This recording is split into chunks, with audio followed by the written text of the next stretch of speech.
तो चलिए सीधे इस विश्लेषण में चलते हैं। आज हम महाभारता की उस प्राचीन कथा का एक नया पहलू देखने वाले हैं, जहां हम समझेंगे कि कैसे सदियों पहले सामाजिक बहिष्कार यानी सिस्टेमिक एक्सक्लूजन को एक हथियार की तरह इस्तेमाल किया गया था, और वो भी सिर्फ कुछ खास वर्गों के विशेषाधिकार बचाने के लिए। एकलव्य और कर्ण की कहानियां सिर्फ महाकाव्य के किस्से नहीं हैं, ये उस प्रणालीगत भेदभाव को समझने का एक बहुत ही सटीक जरिया है। तो आइए शुरू करते हैं। अब इस पूरे अध्ययन के केंद्र में एक बहुत ही आधुनिक नैतिक दुविधा यानी एथिकल डायलेमा छिपा है। जरा सोचिए, क्या सत्ता के प्रति एक गुरु का कर्तव्य निष्पक्षता और समानता के सिद्धांतों से बड़ा होना चाहिए? यही वो सबसे बड़ा सवाल है जो इस चर्चा की पूरी बुनियाद तय करता है। एक पल के लिए इस दृश्य की कल्पना कीजिए। हस्तिनापुर के राजकुमार घने जंगल में शिकार पर हैं, और अचानक एक भौंकते हुए कुत्ते को तीरों से शांत कर दिया जाता है, और वो भी बिना एक खरोच आए। ये किसी असंभव चमत्कार जैसा था, है ना? पर यह काम किसी देवता का नहीं, बल्कि एक छुपे हुए स्वयं शिक्षित योद्धा एकलव्य का है। और सच कहूं तो इसके इस बेमिसाल कौशल ने तुरंत ही वहां मौजूद स्थापित सामाजिक श्रेणी में एक हलचल और खतरा पैदा कर दिया। तो हमारे इस विश्लेषण का पहला हिस्सा है योग्यता का भ्रम और प्राचीन वीरता की सच्चाई के पीछे के पर्दे को हटाना। अगर हम ध्यान से देखें तो एकलव्य और कर्ण दोनों का संघर्ष लगभग एक जैसा ही था। एक तरफ है एकलव्य, जो एक निषादा राजकुमार थे जिन्हें निम्न जाति का माना जाता था, और दूसरी तरफ है कर्ण, जिन्हें एक सूता यानी सारथी का पुत्र समझकर पूरी जिंदगी ताना मारा गया। दोनों के पास कमाल की क्षमता थी, दोनों अपने असाधारण कौशल से शक्तिशाली बने, लेकिन उनके निम्न सामाजिक स्तर की वजह से उनका लगातार उपहास किया गया। ये बिल्कुल साफ दिखाता है कि कैसे उनकी असाधारण क्षमता को उनके परिवार की पहचान के पीछे दबा दिया गया। और इस बात को सबसे ज्यादा शिद्दत से पेश करता है टीपी कैलासम के नाटक पर्पस का ये तीव्र संवाद। ये लाइन सीधे तौर पर उस नंगे जाति संघर्ष और अहंकार को दिखाती है जो उस वक्त जिंदगी की दिशा तय करता था। जब अर्जुन कहता है कि एक आर्य हमेशा आर्य होता है और एक निषादा सिर्फ एक निम्न जाति का व्यक्ति, तो इससे बिल्कुल साफ हो जाता है कि उस दौर में योग्यता नहीं, बल्कि जन्म के आधार पर सामाजिक श्रेणी ही सब कुछ थी। अब आते हैं दूसरे भाग पर, उच्च कुल की रक्षा और महाकाव्य में छिपा संस्थागत भेदभाव यानी इंस्टीट्यूशनल गेटकीपिंग। यहाँ जो सबसे चौंकाने वाली बात है ना, वो ये कि द्रोणाचार्य ने एक निष्पक्ष गुरु के रूप में काम नहीं किया, बल्कि एक इंस्टीट्यूशनल गेटकीपर के रूप में काम किया। पहले तो निषाद जनजाति का होने के कारण उन्होंने एकलव्य को शिक्षा देने से साफ इनकार कर दिया, और फिर जब उन्होंने देखा कि एकलव्य बिना शिक्षा के ही अर्जुन के लिए इतनी बड़ी चुनौती बन गया है, तो उन्होंने सीधा उसका अंगूठा ही मांग लिया। सोर्स मटेरियल के अनुसार ये कोई आम गुरु दक्षिणा नहीं थी, बल्कि कुरु राजकुमारों की श्रेष्ठता और उनके अहंकार को सुरक्षित रखने का एक बेहद निर्मम और जाति आधारित कदम था। और यही हमें एक बहुत ही तीव्र तुलना देखने को मिलती है। एक तरफ है अर्जुन को मिलने वाली वो विशेष ट्रेनिंग और सारे अधिकार, और ठीक उसके विपरीत एकलव्य और कर्ण के निस्वार्थ असाधारण बलिदान। एकलव्य का हंसते हंसते अपना अंगूठा दे देना और कर्ण का अपने कवच कुंडल दान कर देना। ये बलिदान महाकाव्य के उन गुमान भरे राजकुमारों के अहंकार के सामने सच में काफी भारी पड़ते हैं। एक तरफ सत्ता को बचाने की साजिश चल रही थी, तो दूसरी तरफ अपना सब कुछ न्यौछावर कर देने का साहस।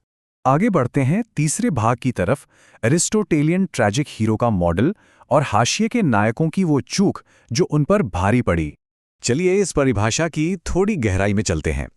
अरिस्टोटल के अनुसार एक ट्रैजिक हीरो दरअसल वो होता है जो मूल रूप से नेक और महान होता है, लेकिन उसकी बस एक भूल, जिसे हैमर्थिया कहते हैं, उसके पतन का कारण बन जाती है, और उससे उसकी गलती से कहीं ज्यादा सजा मिलती है।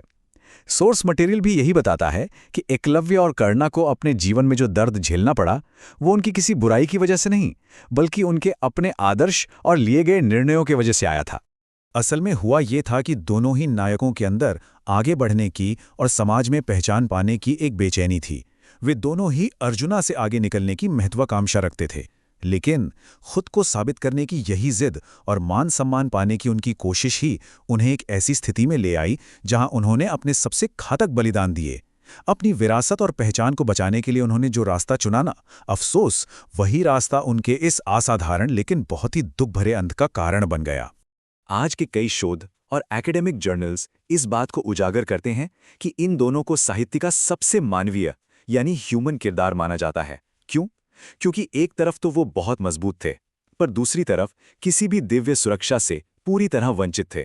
उनकी यही मानवीय कमजोरी और असहायता उन्हें उन आम राजकुमारों से अलग करके एक सच्चा और महान नायक बनाती है। और रविंद्रनाथ टैगोर की ये पंक्तियां तो जैसे इस पूरे विषय की आत्मा को ही समेट लेती हैं। ये भावुक लाइन कर्ण के उस अटूट निश्चय को दर्शाती हैं, जहां वो अच्छी तरह जानते थे कि उनकी हार तय है। फिर भी उन्होंने एक आसान जीत चुनने के बजाय उन लोगों के पक्ष में खड़े रहना चुना जो हार चुके थे और उम्मीद खो चुके थे। तो अब हम पहुंचते हैं चौथे भाग पर, द्रोणाचार्य की नैतिक चूक को एक आधुनिक और निष्पक्ष नजरिए से देखना। देखिए, द्रोणाचार्य का एकलव्य से अंगूठा मांग लेना एक ऐसी घटना थी जिसे हमारे पारंपरिक साहित्य में भी दरोणा यानी बेहद भयानक माना गया है। यहाँ किसी की योग्यता को पूरी तरह नकार दिया गया, सिर्फ इसलिए ताकि उच्च वर्ग की सत्ता बरकरार रहे। आज के आधुनिक नजरिए से सोचें तो ये उस व्यवस्था की एक बहुत बड़ी मॉरल फेलियर थी जिसने समानता और समावेश को पूरी तरह ठुकरा दिया और जाति आधारित भेदभाव को खुलेआम फलने फूलने का मौका दिया। अगर हम अर्जुना, एकलव्य और कर्णा इन तीनों के जीवन की तुलना पर एक नजर डालें तो ये पूरा सिस्टेमिक इनजस्टिस एक बार में समझ आ जाएगा। सामाजिक स्तर ने ही हर एक नियम को तय किया। एक ही जैसी क्षमता होने के बावजूद किसी को उत्तम ट्रेनिंग दी गई तो किसी का जीते जी उपहास किया गया और अंत में उसकी पूरी शक्ति छीन ली गई। इनके अनुभवों का ये जमीन आसमान का फर्क सामाजिक भेदभाव की गहरी खाई को बिल्कुल नंगे रूप में सामने लाकर रख देता है। और अब आते हैं हमारे आखिरी भाग पर, हाशिए के उन नायकों की विरासत, प्राचीन मिथक से लेकर हमारी नई नीतियों तक। वैसे ये जानना काफी आश्चर्यजनक है ना कि अपना अनमोल अंगूठा खोने के बाद भी एकलव्य ने अपना सफर रोका नहीं। शोधकर्ता हमें बताते हैं कि इतनी भारी शारीरिक क्षति के बावजूद एकलव्य आगे चलकर निषादा राज्य के राजा बने। उन्होंने एक असाधारण योद्धा होने का प्रमाण फिर से दिया और अपने अंतिम युद्ध में एक शक्तिशाली सेनापति के रूप में सामने आए। ये उनके दृढ़ निश्चय की एक कमाल की मिसाल है। और आज के आधुनिक समाज में उस प्राचीन भेदभाव को एकलव्य मॉडल रेसिडेंशियल स्कूल जैसी विशाल नीतियों के जरिए संबोधित किया जा रहा है। 1997 से लेकर आज 2024 तक सरकार ने जनजातीय छात्रों को बेहतर शिक्षा प्रदान करने के लिए ऐसे सैकड़ों विद्यालय खड़े किए हैं। देखा जाए तो ये उस दर्दनाक इतिहास को सुधारने और उन बहिष्कृत समुदायों को वापस मुख्यधारा में लाने का एक ठोस प्रयास है। तो चलिए, इन सारी जानकारियों को समेटते हुए इस विश्लेषण को एक बहुत ही डीप और सोचने पर मजबूर कर देने वाले सवाल के साथ समाप्त करते हैं।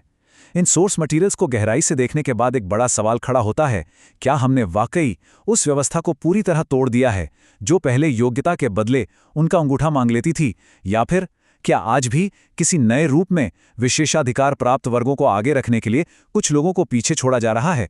ये एक ऐसी चर्चा है जो प्राचीन पन्नों से निकलकर सीधे हमारे आज के दौर पर सवाल उठाती है। सोचिएगा जरूर।